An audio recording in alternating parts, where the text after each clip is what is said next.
So we went to Florida again, and this time we went to Busch Gardens, Tampa Bay.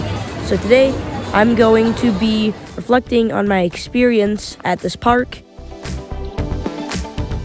giving some tips, and then ranking all of the coasters there. Alright, so we got there like 30 or 15 minutes early and then waited to get in. Once you get in, we went to Iron Gwazi, and I recommend to do this to anyone who might be visiting the park soon. Go to this first. It's a new attraction, so it gets the longest waits, and so you're going to want to be one of the first on it, and then get a re-ride later in the day if you can, because it is better later in the day when it's warmed up, especially if it's a hot day.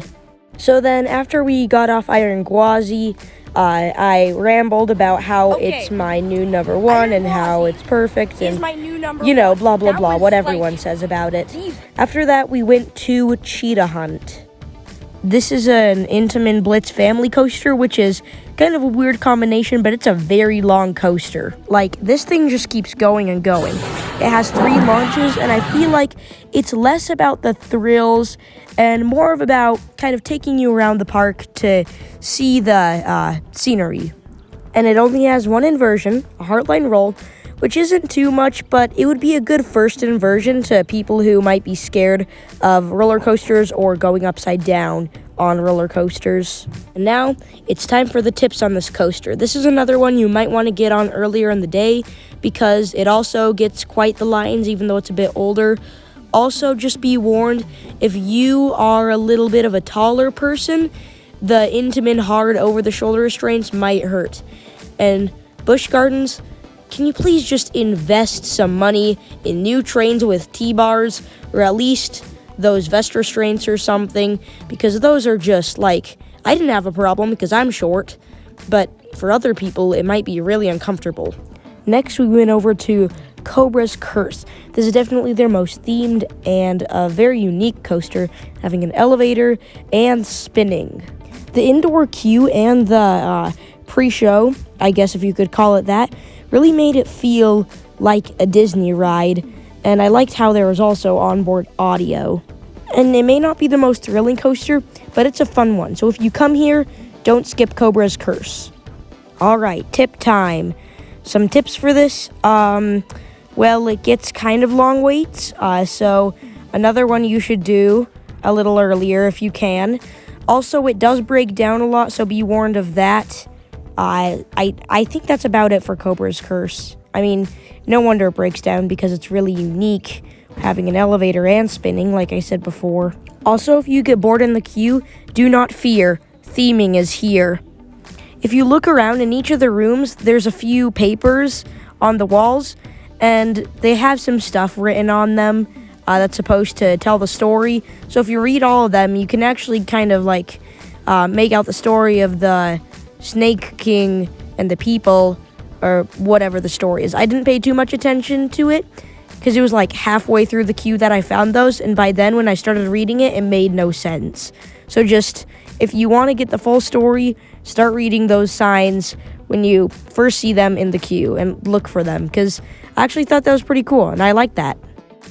Then we did Montu. This was many people's favorite before, not Cheetah Hunt, before Iron Gwazi was added.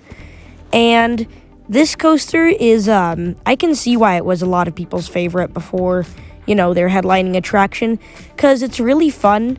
Of course, it's going to be really intense because it's a B&M invert.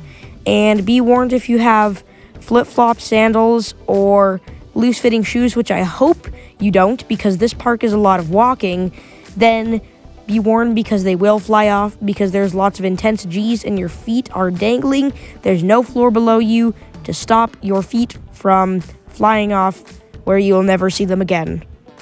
Next, we rode the Serengeti Express over to the other side of the park where, while my family waited in line, me and my sister went over and rode Tigress.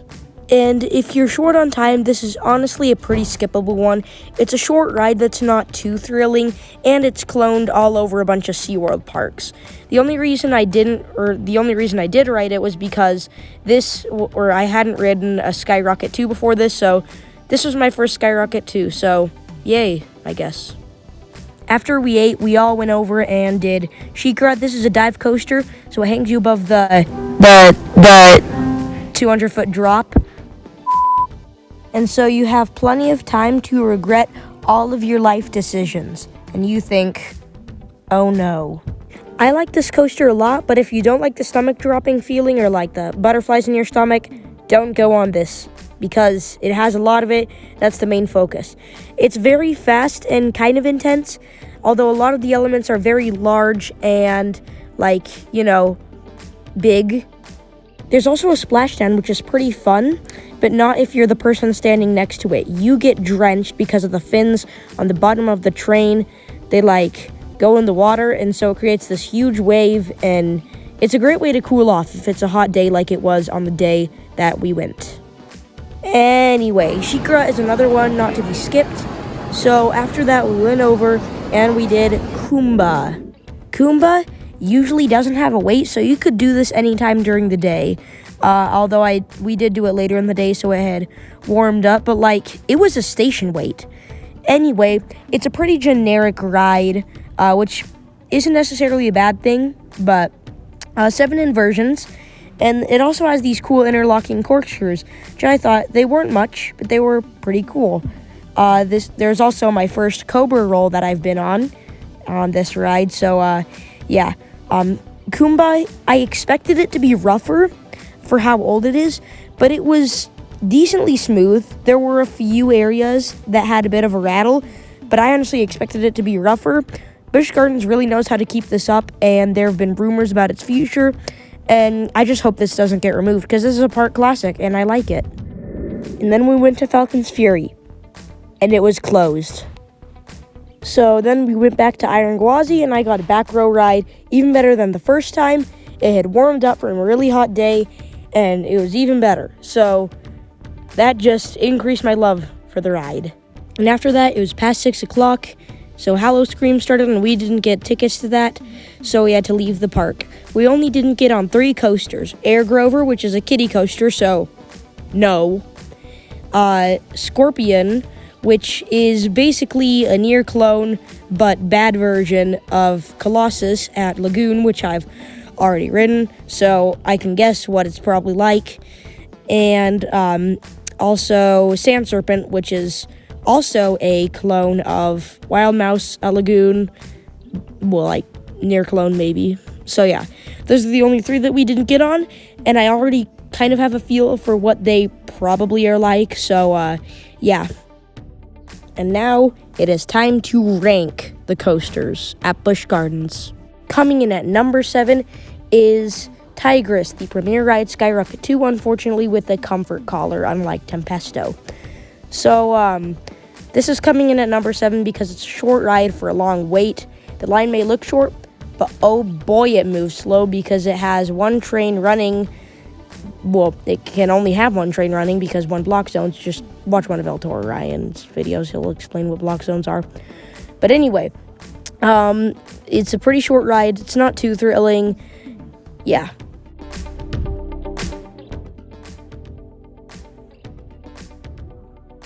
I wish I didn't have to place Cobra's Curse as low as it is, because, don't get me wrong, it's a huge step up from Tigris. It just isn't quite as good as, Montu and, of course, Iron Gwazi. But it does have lots of theming, and so I wish I could place it higher because the theming definitely bumps it up. It's very unique having an elevator onboard audio and spinning, as well as an Outer Bank curve, and it's pretty cool. I really like this, and again, I wish it just didn't have to be as low as it is. It's only like this because it's just not quite as thrilling or as elite as the other coasters on this list.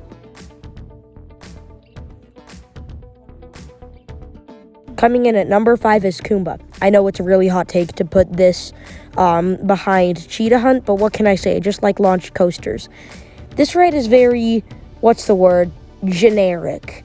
I mean, like I said before, it doesn't necessarily have to be a bad thing, but just, another classic B&M looper, and a pretty old one. Has some rough patches, but like I also said before, I expected it to be rougher, so I still really like it.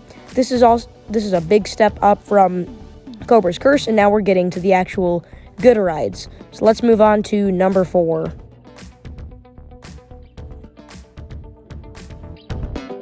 And number 4 is Cheetah Hunt. This won't rank as high as other Intamin blitzes that I might ride in the future, just because it's, more family-oriented and it's more of a tour of the park instead of all the thrills. But anyway, Cheetah Hunt is pretty fun, and again, I put it in front of Kumba. I like the 3 launches, and it's a very long ride, and I like that there was more airtime than I expected. What can I say? I like this ride. It's fun. It's not crazy or it's not too much. It's just fun. One of those ones that you get off and you like it. I wanted to ride it again, but I had to get on everything, and we only had one day at the park. So, yeah.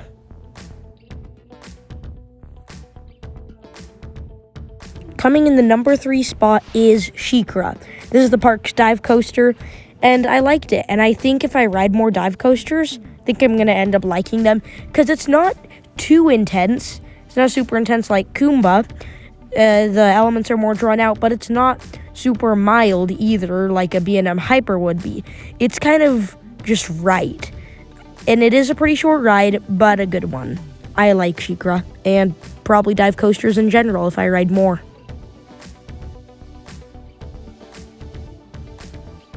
Before Iron Gwazi, Montu was most people's favorite coaster at Busch Gardens, and I can see why. If we lived in a world without Iron Gwazi, which by the way would not be a good one, then I think this would be my favorite too.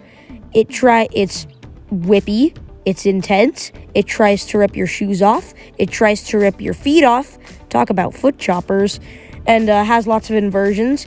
The 0G rolls are whippy, the Batwing is a thing. It was just all around a pretty great ride. It was also my first B&M, so I didn't really know what to expect. But I liked it, and I think I might go to Six Flags Magic Mountain later in December. And if I do, I'm going to ride Batman the Ride for the first time. And if it's similar to this might take a pretty high spot on my list, especially since I don't have a lot of credits.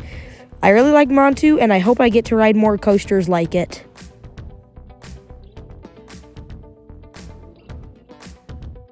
Alright, don't say you didn't see this coming, because you did. Stop kidding yourself. Iron Gwazi, it takes the number 1 spot. No, just kidding, I'll actually explain it. Although I am going to make a video about how this is my number 1. I'll just explain it real quickly right here. Has lots of airtime. I'm out of my seat for the half the time. Lots of really great elements. The wave turn's awesome. The downward barrel roll drop, otherwise known as the death roll, is awesome. You can't really feel that extra degree on the first drop unless you're looking for it. The 0G stall could have been a little bit better. But other than that, I really liked it. The second to last bunny hill hurts. And by the time it's over, you want it to be over because you're being thrown up into your seat so hard and so much that it hurts. Need I say more?